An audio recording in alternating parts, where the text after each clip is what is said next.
CPC chairperson Sonia Gandhi ने मोदी सरकार पर जोरदार हमला बोला है। दिल्ली में नेहरू सेंटर इंडिया के लॉन्च में सोनिया गांधी पहुंची तो यहां उन्होंने न सिर्फ नेहरू के योगदान को याद किया बल्कि मौजूदा सरकार किस तरह नेहरू की विरासत को बदनाम करने की कोशिश में है, इस बात का भी पर्दाफाश किया। इसके साथ ही उन्होंने बीजेपी की विचारधारा को लेकर भी सवाल उठाए, जिसको लेकर अब हर तरफ काफी चर्चा हो रही है।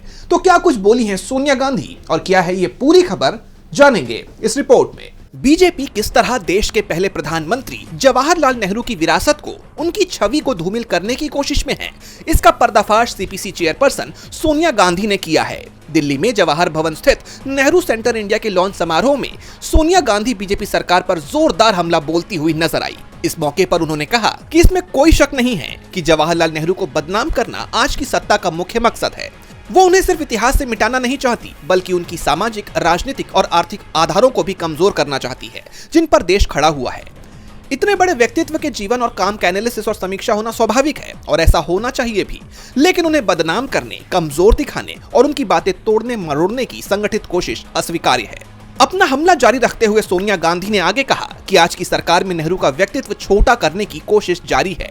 इसके साथ ही सीपीसी चेयरपर्सन ने आरएसएस और बीजेपी की विचारधारा को भी निशाने पर लिया। उन्होंने कहा कि ये प्रयास कौन कर रहा है, हम सभी जानते हैं। ये वो ताकतें हैं जो उस विचारधारा से जुड़ी हैं जिसका स्वतंत्रता के आंदोलन में कोई योगदान नहीं था और न ही संविधान निर्माण में उनकी कोई भूमिका थी, बल्कि उन्होंने संविधान का विरोध किया और उसकी प्रतियां जलाने तक की घटनाएं की थी।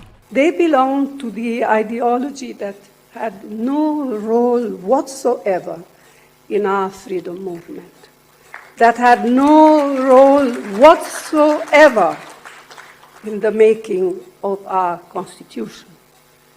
In fact, they even burnt it. They were totally against it. Sonia Gandhi ने इस विचारधारा को महात्मा गांधी की जान लेने के लिए जिम्मेदार ठहराया और कहा कि यह वही विचारधारा है जिसने लंबे समय पहले नफरत का माहौल बनाया, जिसके कारण महात्मा गांधी की जान ले ली गई। सोनिया गांधी ने साफ साफ कहा कि आज इस विचारधारा को मानने वाले लोग सत्ता में हैं और गांधी की जान लेने वालों का महिमा मंडन करते हैं। यानी देखा जाए तो इस मौके पर सोनिया गांधी ने बीजेपी सरकार पर कई सवालिया निशान लगा दिए हैं। अब सोनिया गांधी के इन आरोपों पर बीजेपी की तरफ से कोई प्रतिक्रिया आती है या नहीं, ये तो देखना होगा। डीबी लाइव की रिपोर्ट।